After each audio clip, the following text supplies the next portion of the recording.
स्वागत है आपका हमारे YouTube चैनल मैथ जर्नी में। आज के वीडियो में हम intermediate +2 mathematics second chapter inverse trigonometric functions पढ़ेंगे। ठीक है, हिंदी में इसको कहते हैं प्रतिलोम त्रिकोणमितीय फलन कहते हैं। ठीक है, तो प्रतिलोम त्रिकोणमितीय फलन जानने से पहले त्रिकोणमितीय फलन को थोड़ा सा समझ लेते हैं ताकि उसकी भूमिका समझ में आ जाएगी। परिचय हम इसका थोड़ा बहुत कर लेते हैं ताकि वो समझने में, इन्वर्स ट्रिग्नोमेट्री समझने में कोई परेशानी नहीं होगा। आपने हाई स्कूल में और 11th में त्रिकोणमितीय फलन पढ़ा है, उसमें आपने देखा है कि अगर हम साइन का वैल्यू निकालें अलग अलग मानों पे, जैसे कि मान लीजिए 0, ये कुछ डेफिनेट मान है जिसके वैल्यू हम चाहें तो ज्यामिति विधि से हम फाइंड आउट कर सकते हैं। वो कुछ विशेष मान है, इनके बीच भी मान हैं, लेकिन ये विशेष मान है जिनका ज्यामिति विधि से इनका वैल्यू फाइंड आउट किया जा सकता है। तो इसलिए हमने वो विशेष मान ही लिया हुआ है, जैसे 0 degree, 30 degree, 45 degree, 60 degree, 90 degree, 120 degree, ऐसे ही आगे बढ़ते चले जाए तो 360 तक के हमने मान निकालने सीखे हैं फर्स्ट ईयर में। उसमें अगर इन कोड़ों को हम पाई में कन्वर्ट कर दें, मतलब रेडियन में कन्वर्ट कर दें, तो पाई के रूप में लिखें, रेडियन में पाई के रूप में लिखा जाता है। रेडियन में जब कोड़ों को लिखा जाता है तो यहाँ 0 का 0 ही रहेगा, लेकिन 30 का π/6 ऐसे ही करके बाकी जितना भी हमने लिख दिया हुआ है। साइन 0 का वैल्यू 0 होता है, साइन π/6 का वैल्यू 1/2 होता है। वैसे ही 90 तक, 90 के बाद से फिर आगे बढ़ता है, फिर आगे घटता है, फिर बढ़ता है, फिर घटता है, फिर बढ़ता है, ऐसे होता है। तो इसमें आप अगर गौर से देखें, अगर इसको फलन के रूप में व्यक्त किया जाए तो हम क्या कहेंगे कि साइन, इन सभी मानों को हम x मान लेते हैं, यहाँ x लिख देते हैं, और साइन ही फलन है। साइन क्या किसका काम कर रहा है? फलन का। ठीक है, क्योंकि ये ना होता तो अगर मान लीजिए साइन ना होता तो अकेले 30 का क्या वैल्यू है, 30 डिग्री का क्या वैल्यू है? कोई वैल्यू नहीं है, 30 है बस। लेकिन साइन 30 लिखेंगे तो हम यहाँ कितने लिख देंगे? 1/2। ठीक है, तो इसलिए ये नियम, ये फलन का काम कर रहा है, ये फंक्शन का काम कर रहा है, और ये वो वैल्यू है जिसकी वजह से ये मान डिपेंड है। ठीक है, तो ये वो वैल्यू मान लीजिए x है, और डिपेंडेबल क्वांटिटी को हम y से शो करते आए हैं तो y हो गया। तो इस तरह से बन गया फलन sine x is equal to कितना? y। या फिर आप लिख सकते हैं y is equal to sine x, ऐसा एक फलन बन गया। ठीक है, आप इसको ऐसे भी लिख सकते हैं, function of x is equal to sine x, ऐसा भी कर सकते हैं। तो उस लिहाज से अगर देखा जाए, इस दृष्टि से देखा जाए,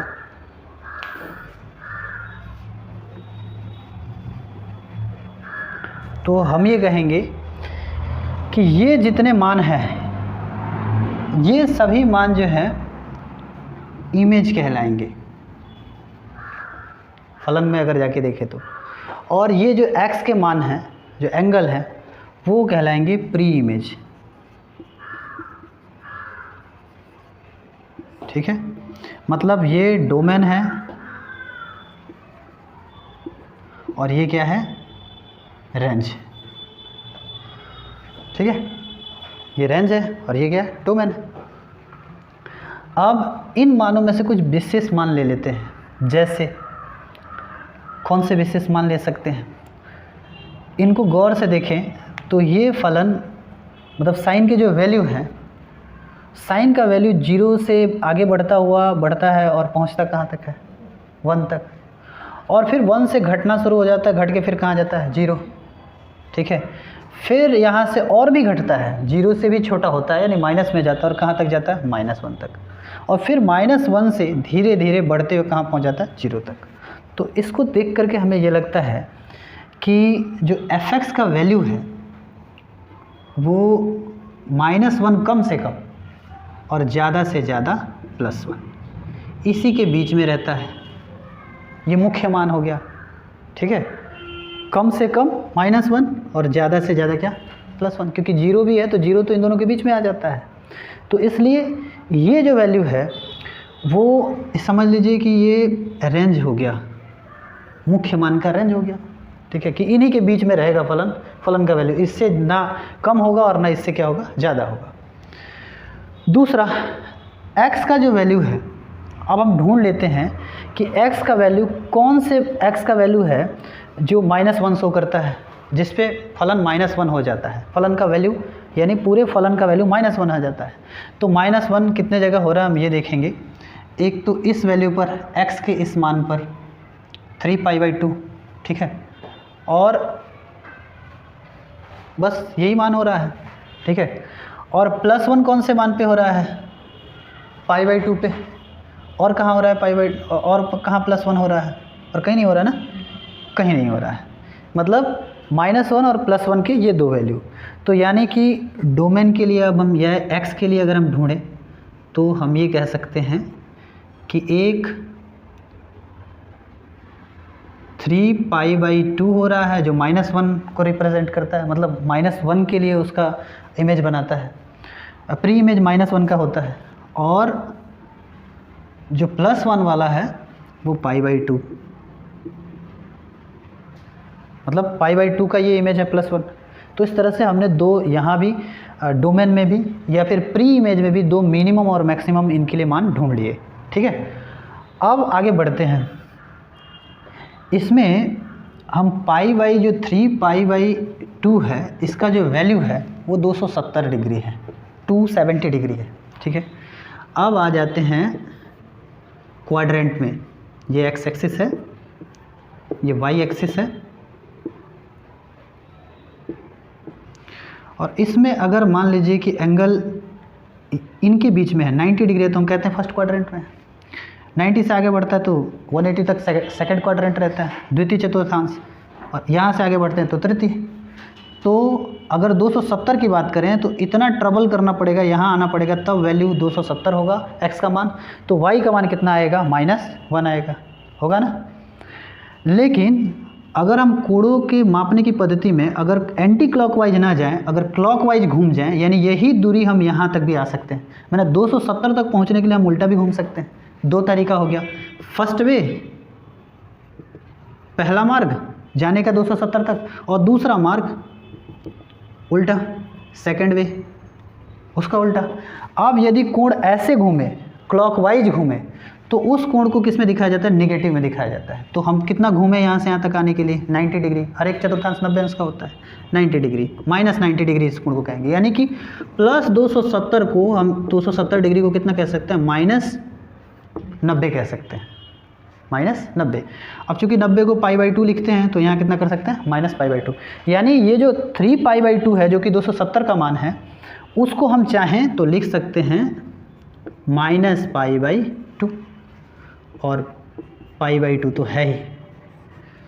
तो आपका x का मान, ये x का मान है मिनिमम और ये मैक्सिमम, और ये y के मान है मिनिमम और मैक्सिमम, ठीक है। अब इस फलन को जिस तरह से हमने फलनों को परिभाषित किया वैसे फलन को परिभाषित करने का प्रयास करेंगे। हम ये कह सकते हैं कि फलन साइन से भी फलन को दिखा सकते हैं, f से भी दिखा सकते हैं, क्योंकि यहाँ साइन ही फलन का कार्य कर रहा है। तो साइन सच दैट, ठीक है, और थोड़ा नज़दीक लिख लेते हैं, साइन सच दैट -π/2 +π/2 2, यानी इससे इसकी ओर, ठीक है। ये कुछ वैसे ही हो गया जैसे f such that a to b, ये a के वैल्यू हैं और ये कौन से वैल्यू, b के। तो पहुंच गए हम फलन में, पूरी तरह से पहुंच गए ना। तो ये ट्रिग्नोमेट्री के लिए फलन है। अब हम यहाँ पढ़ रहे हैं इन्वर्स ट्रिग्नोमेट्री, तो इसको इन्वर्स में कन्वर्ट करेंगे। और चूंकि हमने इस तरह से आपको इसलिए बताया क्योंकि अभी अभी हमने पूरा चैप्टर कंप्लीट किया हुआ है, फर्स्ट चैप्टर, और फर्स्ट चैप्टर फलन पे ही आधारित है, संबंध पे ही आधारित है। तो हमने फलन पूरी तरह से इनमें इंक्लूड मतलब फलन के तौर पर ही हमने इसको समझाने का प्रयास किया हुआ है, ठीक है। और है भी वैसे ये फलन। अब आगे बढ़ते हैं, इन्वर्स ट्रिग्नोमेट्री में एंट्री मारते हैं, ठीक है। अब यदि फलन की बात करें तो फलन में मैंने इन्वर्टिबल फलन पढ़ाया है पिछले वीडियो में। इन्वर्टिबल फंक्शन आप जानते ही होंगे। इन्वर्टिबल फंक्शन में यदि कोई function f such that a to b हो तो इसका इन्वर्टिबल फंक्शन अगर मान लीजिए g है तो वो b to a होगा। b to क्या होगा, a होगा। आप इस पद को ऐसे भी कह सकते हैं, f inverse such that b to a, ऐसा भी कह सकते हैं। यानी आप या तो ऐसा लिखें इस फंक्शन के इन्वर्टिबल फंक्शन को, या फिर इन्वर्टिबल का मतलब होता है व्युत्क्रम, और साइन का व्युत्क्रम ही होता है साइन इनवर्स। ठीक है, तो यहाँ आप g such that b to a लिख सकते हैं, या f inverse such that b to a लिख सकते हैं। a to b है तो b to आप क्या कर दीजिए, a कर दीजिए, उस वैल्यू को पलट दीजिए। अब यहाँ अगर ये जो हमारा फंक्शन है, इस फंक्शन को हम इन्वर्स करें, इसका इन्वर्टिबल फंक्शन देखें तो क्या होगा, इस तौर पे जैसे कि ये है, क्या होगा, हम यहाँ लिखेंगे साइन इन्वर्स, जैसे f इन्वर्स है तो हम यहाँ कर देंगे साइन इन्वर्स, सच दैट ये b की तरह काम कर रहा है, b to a, तो हम यहाँ लिखेंगे -1 1 2 -π/2 π/2। ठीक है, तो ये हमारा पहला सूत्र बनता है। ठीक है, मुख्य मान के लिए, समझ रहे हैं ना। ऐसे ही कॉस में भी लिख लेंगे, ऐसे ही हम इसमें से इनके सारे वैल्यू लिख करके ऐसे ही देख सकते हैं, मतलब बाकी भी ऐसे ही समझ सकते हैं। तो एक समझ लिया, इसी के आधार पे अब बाकियों को हम लिखते हैं तो आपको समझने में ज़्यादा परेशानी नहीं होगा, इसी के आधार पे आप वो भी समझ सकते हैं। समझ में आइए अच्छी तरह से। तो हमने इसमें पाया कि साइन इनवर्स फंक्शन को हम ऐसे क्यों लिखते हैं। ठीक है, पहले हमने साइन को जाना और फिर साइन को ही इन्वर्स कर दिया, मतलब उसका व्युत्क्रमण ही फलन कर दिया, इसलिए उसको ऐसे लिखा जाता है। अब इनके जो मूल सूत्र हैं उनको हम समझ लेते हैं और फिर जा करके इनके वैल्यू को फाइंड आउट करेंगे, देखेंगे। तो अभी हमने जाना कि साइन इन्वर्स का जो डोमेन होगा, वो रेंज जहाँ तक होगा, वो सारा चीज़ हमने अभी फाइंड आउट किया, और उसी के आधार पे बाकी ये फॉर्मूले भी आप लिख लेंगे, इसको समझ लेंगे। इसके आधार पर ही ये सब भी बने हुए हैं, मतलब जैसे ये बनाया गया है, अभी हमने बनाया आपको बता के, ये जैसे बताया बना के, वैसे ही ये भी बनाएंगे, इन सबको भी बनाएंगे। आइए कुछ क्वेश्चन सॉल्व कर लेते हैं कि इनसे क्या फ़ायदा होने वाला है क्वेश्चन में, क्वेश्चन कैसे सॉल्व करें, इस तरह के क्वेश्चन। और भी क्वेश्चन लेंगे, लेकिन फ़िलहाल इस तरह के क्वेश्चन लेते हैं। तो सबसे पहला क्वेश्चन है साइन इन्वर्स 1/2, इसका वैल्यू फाइंड आउट करना है। तो लिखेंगे, मान लीजिए, यानी let sine inverse 1/2 is equal to y, इसको y के बराबर मान लेंगे। ऐसा करेंगे तो साइन इन्वर्स को इधर ट्रांसपोज कर देंगे, साइन इन्वर्स को ट्रांसपोज करेंगे तो कितना आ जाएगा, 1/2 is equal to sine y, inverse है तो साइन बदल जाएगा, मतलब 1/sin हो तो इसको लिख सकते हैं साइन इन्वर्स। ठीक है, इस फंक्शन को, मतलब फंक्शन का ये कर रहे हैं हम, फंक्शन को इन्वर्स फंक्शन को फिर ट्रांसपोज करेंगे तो वो फंक्शन में सीधे फंक्शन में, मतलब इसका इन्वर्स ये है, इसका इन्वर्स ये है, तो यहाँ साइन इन्वर्स हट जाएगा, कहने का मतलब ये। अब आगे बढ़ते हैं, साइन y एक तरफ कर लेते हैं और 1/2 वैल्यू ढूंढते हैं कि इसमें 1/2 वैल्यू कहाँ है। तो 1/2 वैल्यू मतलब साइन के वैल्यू में 1/2 कहाँ है, तो साइन π/6 का वैल्यू जो है 1/2 होता है। ठीक है, तो यानी 1/2 को यहाँ हम क्या लिख सकते हैं, यहाँ पहले लिख लीजिए, साइन π/6 लिख सकते हैं। और भी कई जगह है, कई जगह क्या है, एक जगह और है, ये भी लिख सकते हैं। अब हमें ये चुनना है कि इन दोनों मानों में से हम कौन सा मान चुनें। तो उसके लिए हम भाग के यहाँ जाएंगे, देखेंगे कि रेंज कहाँ से कहाँ तक है, क्योंकि हमें रेंज ही तो यहाँ लिखना है। ठीक है, तो हम ये रेंज देख रहे हैं कि -π/2 से लेकर के ½ π टू फुल पाई, ये -½ π टू +½ π, -½ टू +½ π। तो अगर π/2 की बात करें तो 0.5 पाई होगा, 1/2 का मतलब 1/2 पाई का मतलब हो जाएगा ½ पाई। ठीक है, और यहाँ है कितना, ये 5/6 है, तो ये कभी भी 0.5 से क्या होगा, अधिक होगा, जो कि इस रेंज में नहीं आता है। तो ये वाला वैल्यू हम नहीं लेंगे, और कौन सा वाला वैल्यू लेंगे, ये वाला। ठीक है, तो 1/2 को हम लिख सकते हैं साइन π/6। तो अब समझ में आया कि रेंज क्यों लिया गया है। ठीक है, अब ऐसा लिखते वक्त लिखेंगे ऐसा हमने क्यों किया हुआ है, ऐसा क्यों लिया हुआ है, तो लिखेंगे because yes since we know that हम जानते हैं कि we know that range of sine inverse, यानी साइन इनवर्स का जो रेंज है इज -π/2 टू +π/2, ये रेंज है। ठीक है, सो यहाँ आप लिख लीजिए सो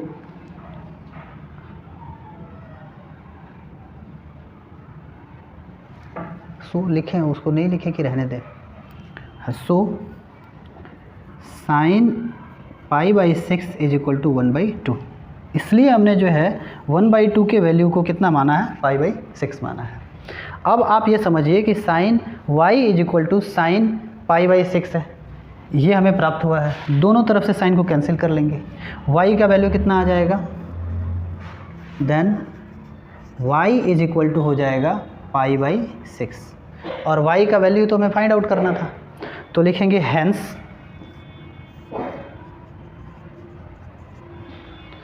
द प्रिंसिपल वैल्यू, यहाँ लिख सकते हैं क्या, the principal value of sine inverse 1/2 is π/6, क्योंकि y का वैल्यू फाइंड आउट करना है ना। तो यहाँ लिखेंगे hence sine inverse 1/2 is equal to π/6। ठीक है, हैंस के पहले आप ये लिख लेंगे हैंस द प्रिंसिपल वैल्यू, मतलब प्रिंसिपल वैल्यू का मतलब मुख्य मान। मुख्य मान इसलिए कि मान ये भी हो सकता था, लेकिन ये रेंज से बाहर है। ठीक है, अब π/6 की बात करें, वो 5/6 पाई की बात करें, तो 5/6 पॉइंट करेंगे, यहाँ 0 होगा, 6 8 जा 48, यहाँ 2 होगा, 0.8 आ जाएगा, यानी इसका वैल्यू आएगा 0.8 पाई आ जाएगा, जो कि 0.5 पाई से क्या है, ज़्यादा है। ठीक है, 0.5 पाई से क्या है, ज़्यादा, यानी वो इस रेंज में नहीं आता, सीधी सीधी बात। ठीक है, ये वैल्यू इस रेंज में नहीं आता, इसलिए ये मान होते हुए भी हमने ये मान नहीं लिया। 1/2 इसका भी वैल्यू है, लेकिन हमने इसको नहीं लिया, हमने इसको चुना क्योंकि इसका वैल्यू जो है इन दोनों के बीच में आता है, π/6 -π/2 और +π/2 के बीच आता है। तो इसका मतलब इस क्वेश्चन से आप समझ गए होंगे कि हमें एक से अधिक भी मान होते हैं, जो भी हमारे पास मान है, लेकिन हमें चुनना कौन है, जो रेंज में होगा उसी को चुनना है। समझ में आ रहा है ना। अगला क्वेश्चन लेके इसको समझ लेते और ज़्यादा समझ में आएगा। लिखेंगे let y is equal to sine inverse -1/2। अब की बार हमने y को इधर ले लिया हुआ है ताकि पक्षांतर करने में, ट्रांसपोजिंग करने में कोई परेशानी ना हो। साइन इनवर्स को इधर ट्रांसपोज करेंगे तो ये हो जाएगा साइन y हो जाएगा, इनवर्स हट जाएगा। अब यहाँ हो जाएगा -1/2। अब साइन -1/2 देखेंगे कहाँ कहाँ है, तो -1/2 दो जगह है, एक तो यहाँ है, ठीक है, और दूसरा कहाँ है, दूसरा यहाँ है, दो जगह है। इसका वैल्यू कितना है, 7π/6 है, और इसका वैल्यू कितना है, 11π/6 है। ठीक है, तो ना तो हम साइन 7π/6 लिख सकते हैं और ना तो 11π/6 लिख सकते हैं। क्यों? क्योंकि ये दोनों ही वैल्यू इस रेंज से क्या है, बाहर है, आउट ऑफ रेंज है। ठीक है, आउट ऑफ रेंज है तो फिर क्या करेंगे, माइनस को ऐसे ही रहने देंगे। इस स्थिति में माइनस को हम माइनस पे ये नहीं करेंगे। अब ढूंढेंगे कि जब माइनस नहीं हो पाया तो केवल 1/2 का वैल्यू ढूंढते हैं। तो 1/2 पिछले क्वेश्चन में हमने लिया था कि दो वैल्यू है ये और ये, उसमें से भी ये नहीं चुन सकते हैं, यही चुनेंगे। हाँ समझ में। तो यहाँ लिखेंगे साइन π/, कितना, 6 चुनेंगे, ऐसा π/6 चुन लेंगे। अब sine y is equal to, इस माइनस को अंदर लिख सकते हैं क्योंकि आप लोग ट्रिग्नोमेट्री में पढ़े होंगे, साइन माइनस थीटा को हम लिख सकते हैं माइनस साइन थीटा। जब इसको इतना लिख सकते हैं तो इसको माइनस को अंदर भी कर सकते हैं, तो उसी नियम से इसको अंदर कर देंगे और लिख लेंगे साइन -π/6, ऐसा लिख देंगे। साइन से साइन कैंसिल हो जाएगा, बचेगा y इज इक्वल टू -π/6। तो y किसका वैल्यू है, इसी का वैल्यू है ना। लिखेंगे hence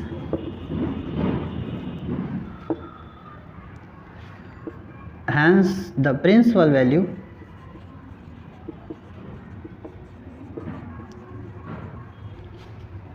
of sin inverse -1/2 is -π/6, ऐसा लिख लेंगे। PAL है, प्रिंसिपल है।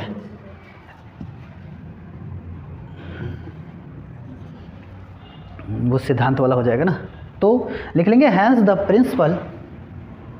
Principal value of sine inverse -1/2 is equal to कितना, π/6, ठीक है, -π/6।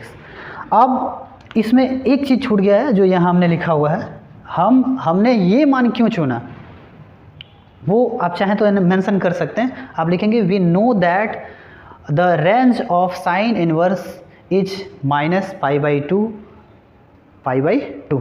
हैंस या so the value of -1/2 is -sin π/6, इसलिए हमने ये वैल्यू चुना है। बात समझ में आ गया? अब स्पष्ट क्लियर हो गया रेंज का क्या मतलब हुआ कि नहीं हुआ? तो इस तरह से ये दो एग्जाम्पल आपको समझ में आ गया, क्योंकि इसको यूज कैसे करें, फॉर्मूला तो सभी जानते हैं, बुक में मिल जाता है आपको, लेकिन इसको यूज कैसे करें, इसको यूज करेंगे, रेंज को यूज करेंगे, क्योंकि आपको इस तरह से यूज करेंगे जैसे मैंने बताया, क्योंकि आप कई बार ऐसा वैल्यू आपको मिल जाएगा जो मतलब सबके आप देख रहे हैं दो वैल्यू हैं, ये 1/2 है और दो -1/2 है, अब दो मान सबके मिल जाएंगे, तो इस कंडीशन में किस मान को चुने, ठीक है? तो इसलिए हम इस तरह इसको हमने ये बनाया हुआ है, क्योंकि हम वो उस कंडीशन में मान चुन सकें जो मान मुख्य मान है, प्रिंसिपल वैल्यू, इनको प्रिंसिपल वैल्यू कहा जाता है, ठीक है? ये मुख्य मान है, तो इन्हीं के मानों के बीच मान चुनते हैं, कम से कम इतना चुन सकते हैं, ज़्यादा से ज़्यादा इतना, और या तो इनके बीच में चुनेंगे। तो मुझे लगता है ये समझ में आ गया होगा। तो अगर आप चाहते हैं कि और भी कुछ क्वेश्चन हम इस पर सॉल्व करें तो आप कमेंट कर सकते हैं। अगर आपको समझ में आया तो अपने दोस्तों को भी शेयर कीजिए ताकि वो भी ये चीज़ें समझ सकें, ठीक है? मैंने जहाँ तक कोशिश किया इसको सिंपल वे में समझाने का। अगर आपको ना समझ में आए वो भी कमेंट करिए, हम कुछ और भी वे ढूंढेंगे और भी तरीके ढूंढेंगे और आपको बताने का प्रयास करेंगे।